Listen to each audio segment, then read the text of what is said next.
Alright, so Gate Guardian deck profile, but we're starting off a little unconventional. So everyone's used to the desk, everyone's seen this before. This is nothing new. This is kind of cool. But we did just recently add something to the collection, and I kind of wanted to show it off a little bit because this is kind of cool.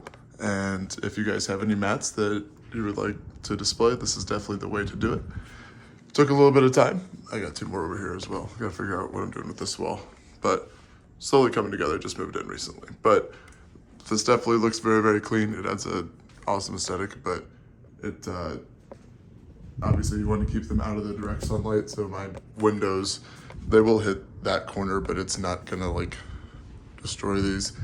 That one hurt to open, but we did it. But again, just gorgeous, fun way to display the mats. But I had a graduation party on Saturday. The boy just graduated college like 3 years later somehow, but besides the point, Yu-Gi-Oh is more important. Just want to show this off. I don't know. I just like having it in my room, but I figured this would be something cool to throw in the video. But again, if you guys have mats, they're fucking, oh shit, what are the dimensions? 12 by 24, I don't remember. You can get them off Amazon. They're like $35 per frame, or there's like nicer ones for $65. I just did the $35 ones, but turned out fine. All right, y'all didn't think that we were gonna get into a profile. Another minute in. Still, this thing looks amazing in the light. As my shadow blocks it.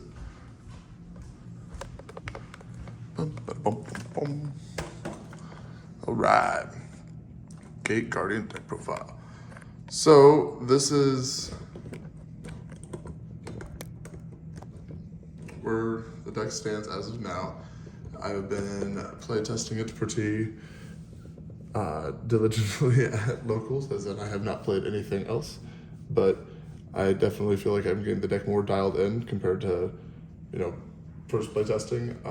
The adventure package does prohibit you from using your normal summon monster effects, so your tank and your Prisma are useless if you normal summon them. So try to max out on like the hero lives, but I also realized that skill drain is like insane being main decked, so we were taking advantage of that, so we had to cut a little bit of room. So here's the updated profile, but as you can see from my replays, that will be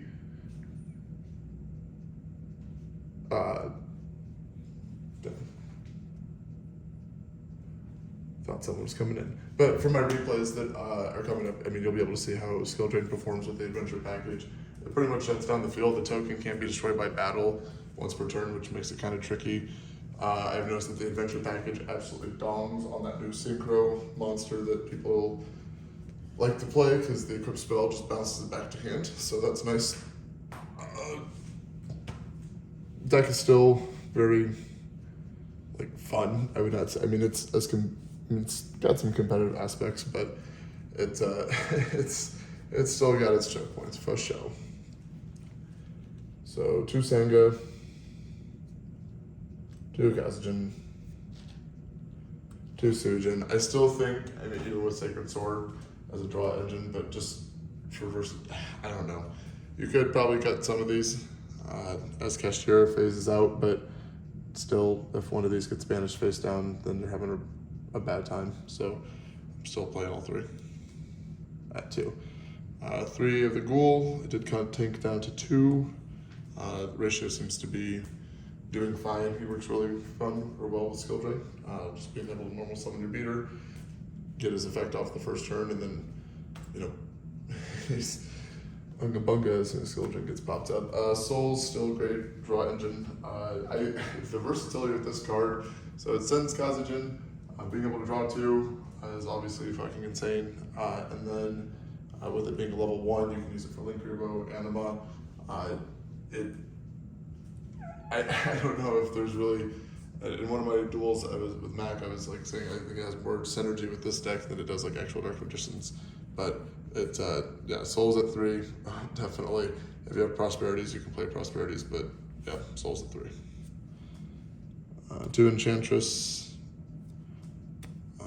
Fuck, that's a little out of order, whatever.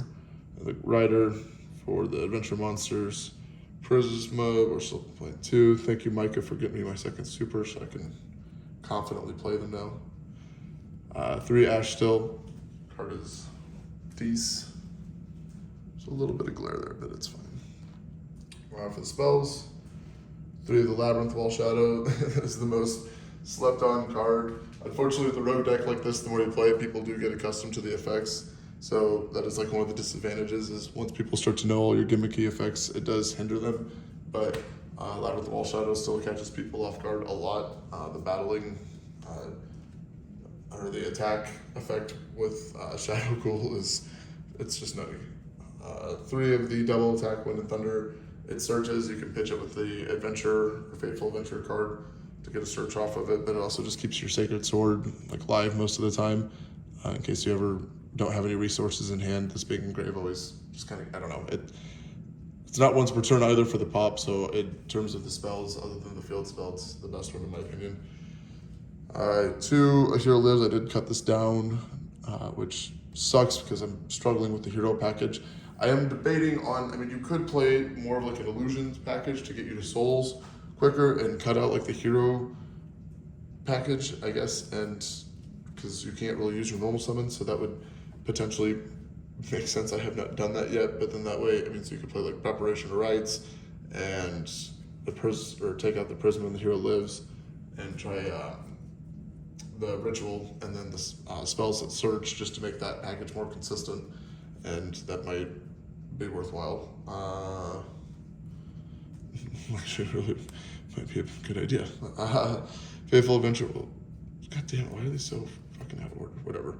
Fateful Adventure, 2 Rites, and the Draco back, and then 1 Terraforming, because Terraforming's still gas. But yeah, for the Adventure package, I mean, 2 seems to be working all right. I do have an extra copy of each one, but I think it seems to be, I think that's what I started off with as well, and it's not doing too bad. And then the 3 Skill Drain, because this card works its way into damn near every deck that I can play it in, but it put in some serious work against literally everything. Your big beaters are really easy to contact fuse into, and everything floats, and you have the Adventure package that you can use to bounce things. I don't know, it's pretty sweet. Your battle effects, or you can destroy your opponent's monsters in battle phase. Like, I don't know, Skill Drain just kind of really reduces the game state to something that this deck can capitalize on. So it was in my side for weeks, and I kept on saying like I need to get into the main deck. So I took out the 2 fusion deployments and 1 Hero Lives based off from the last list, and that a fusion deployment's amazing for getting a piece out, but it just, the restrictions on the extra deck were so irritating. So this was, I've been wanting to take it up, but didn't know what to replace it with. But yeah, I mean, obviously going second cards would be amazing in this. Like Ash is something, but you know, Kaijus or we'll get into that. So for the extra deck, I don't think this has changed. Anima, Linkrevo, Masquerena, Celine, Unicorn, Access Code, Big Eye, Bébé de Flé,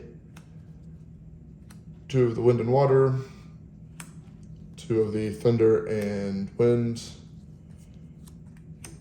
1 of the Water and Thunder, and then 2 of the combined. You do occasionally go into this guy, but I don't think it warrants it enough to go into him twice. Definitely need 2 of him, definitely need 2 of him, definitely need 2 of him.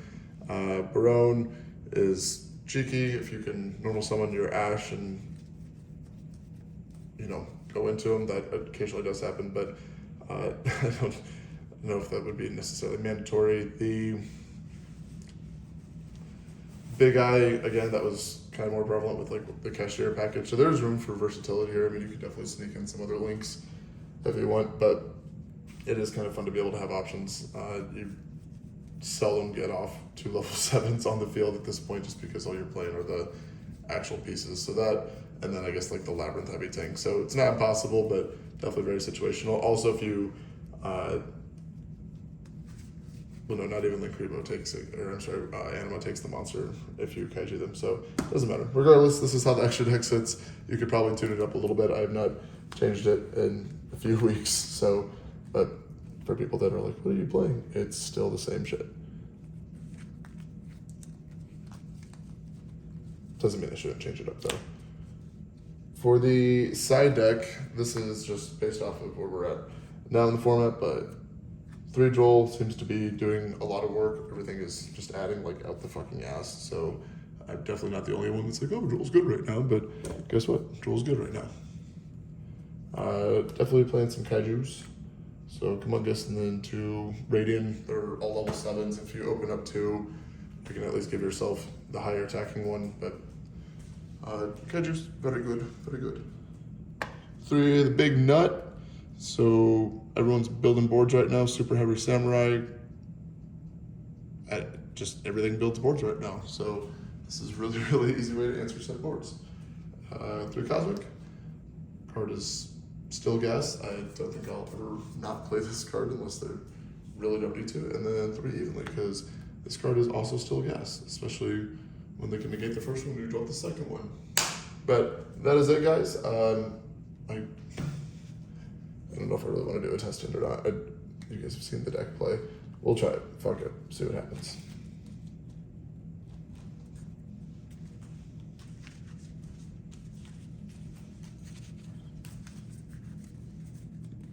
I mean, your ideal end board is adventure package with spell and trap negate and like a hand trap, pop, like double attack, or I've set up some insane boards, but it's not necessarily the most consistent thing when you're just running a bunch of level 7s.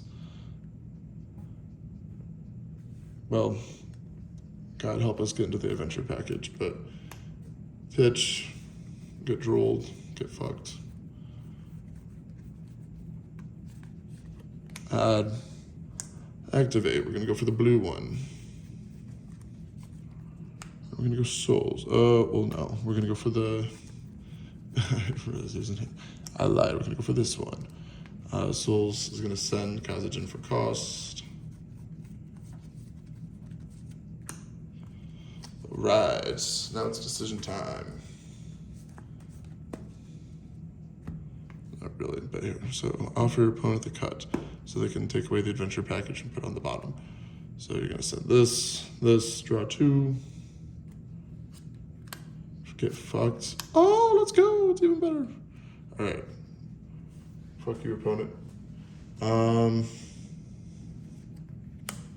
Make the token. And set the right of Emerson. Or Fateful Adventure, fuck. And then we will use the Fateful Adventure.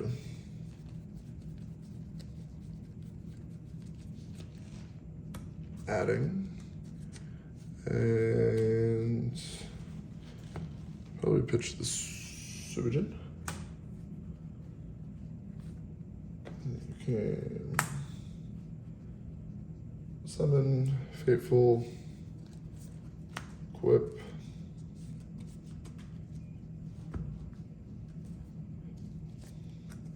Banish all 3 for combined.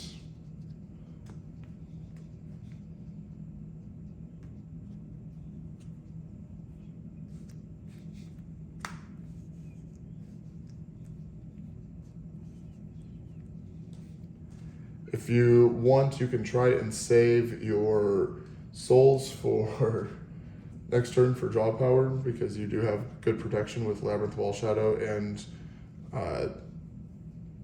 the Ghoul, but also you can make him into your Linkribo if you so desire, which is also just one more thing that they have to worry about, because then they typically focus on that more than the field spell. But then again, if you can make the spell and trap one to negate first, that's way better than the combined turned one, just because typically you need to deplete your opponent's resources. If you have a super gas hand, you can put both of them out, but that's requiring some really, really good draws. You typically have to get like good pulls with the souls and like a sacred sword. You do also have double attack, so you can search anything that you need to add back to your hand. But so you've got, 1, 2, 3, 4, that's not really 5, 6, 7. You know, you have quite a few interactions on your opponent's turn, and then if they get rid of this, then you float into like the little guy. But that's a pretty standard, you know, opening turn if you can pull it off properly. But thank you guys. That is it for now. I appreciate where the channel is still headed. I mean, it's cool. We were almost to 1,600 subscribers, which is pretty fun. Started making thumbnails and whatnot for the videos, so slowly but surely. But let me know what you guys think. Any feedback is obviously appreciated. But until next time, deuces.